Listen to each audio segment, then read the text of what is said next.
The Narrows is called the Narrows because it's narrow. It's a narrow river and it's got these huge cliffs. If there was a flash flood, that would be really bad. These water levels can rise, the flow can rise. One thing that was constantly in my head was every step we took was another step we had to take on the way back, and we were running out of time.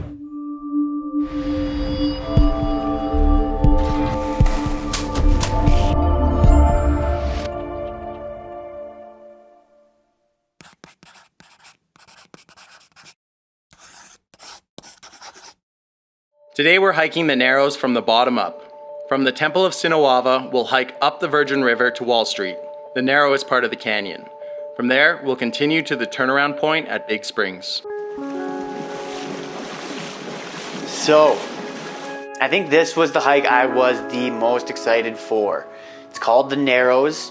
What it is what you're hiking through the Virgin River, actually like walking in the water, and there's cliffs on either side of you. It was the cool, like, what a cool place. Okay, so we made it down into the canyon, and this is the Virgin River here. Not too wild right now, but the canyon kind of gets narrower, and so we're gonna keep following it. One thing you have to check is that the water level isn't too high, or else you're not able to do the hike because you're going through this very narrow canyon, and if there was a flash flood, that would be really bad. If you do get caught in a flash flood, these water levels can rise, the flow can rise, and you can get swept away. People have died. I had a tragic accident this morning and dropped my backpack in the river, so my gloves are not super usable. And it's not that warm out, so my hands are really cold. We were planning on doing this with just wetsuits, but the water's 40 degrees Fahrenheit, so just above freezing. Glad we opted for the dry suit. The dry suits were super helpful, kept us warm, kept us dry. We would have froze.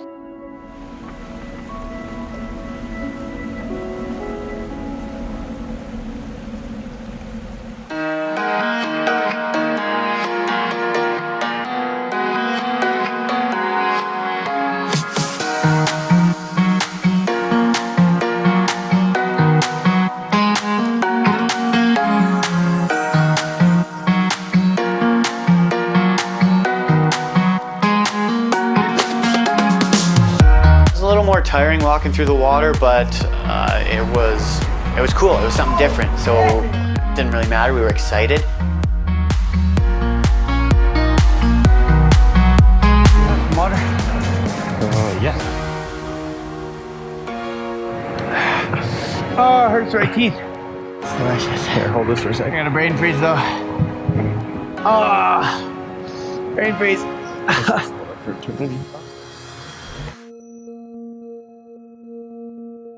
The Narrows is called the Narrows because it's narrow. It's a narrow river and it's got these huge cliffs, and sometimes we'll be walking in there and it'll get like more narrow and more wide. So in the really narrow spots, you'll look up and it'll be like 400 or 500 feet straight up, and it's like dark in there because no sunlight can get in there. Kind of dark in here.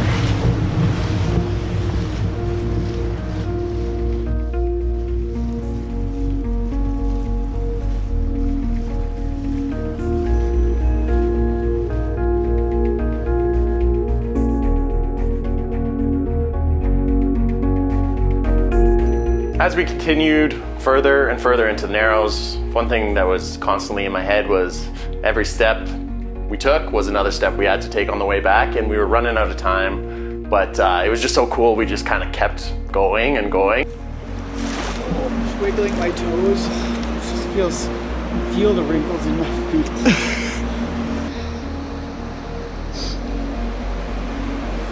Nice. You should dip your hat in the water.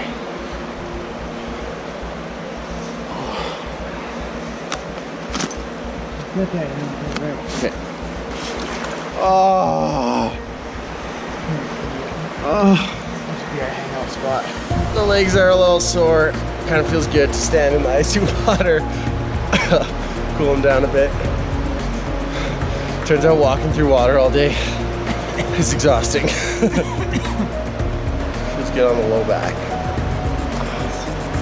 not really cold, it's just like a little cool. I just about peed right now, just based on like, Relaxation.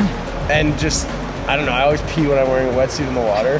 Forgot that I have dry clothes on underneath. So when you're wearing a wetsuit, you can just pee in it and it keeps you warm. So I was about to pee when I remembered that I'm wearing my only set of sweatpants and hoodie underneath. So if I pissed myself in this dry suit, then I'd be walking around in piss clothes for the rest of the trip.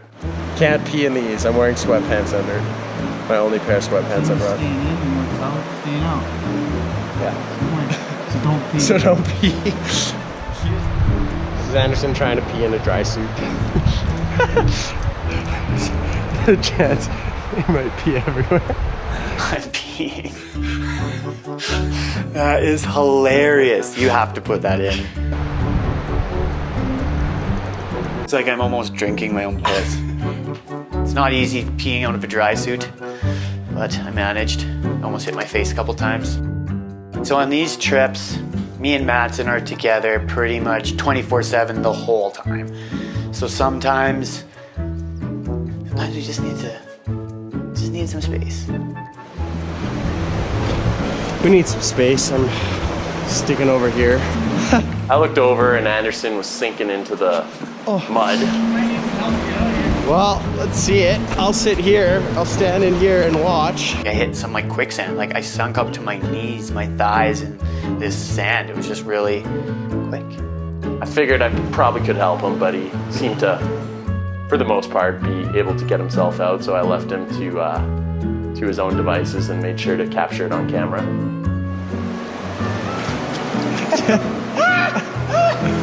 Together.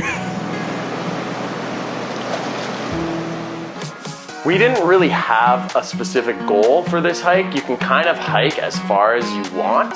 We had heard there was a waterfall though, so we were trying to get to that. We were also fighting the daylight. We only had so many hours left. And I think we turned around a little too late. We make it to the end of the hike and we decide we're turning around, but first we had sticks, so we had to fight. We were having fun. We pulled out the inner child inside both of us, and we had an epic lightsaber fight with our sticks.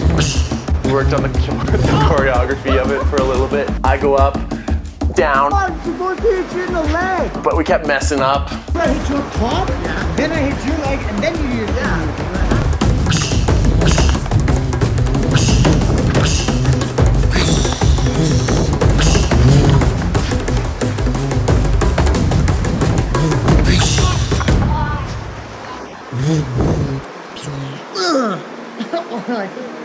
On the way back, we didn't have any cameras rolling, but what happened was, the lights shut out. It was pitch black. And it's a good thing we had those sticks because we were going as fast as we could to return these suits, and we were running over these rocks. And I remember like falling, rolling my ankles. If I didn't have that stick, I would have been soaking wet. I'd fallen face first into the water. Stumbling around in the dark, trying not to roll my ankle, but we made it. We got the equipment back, so I'd say it was a success.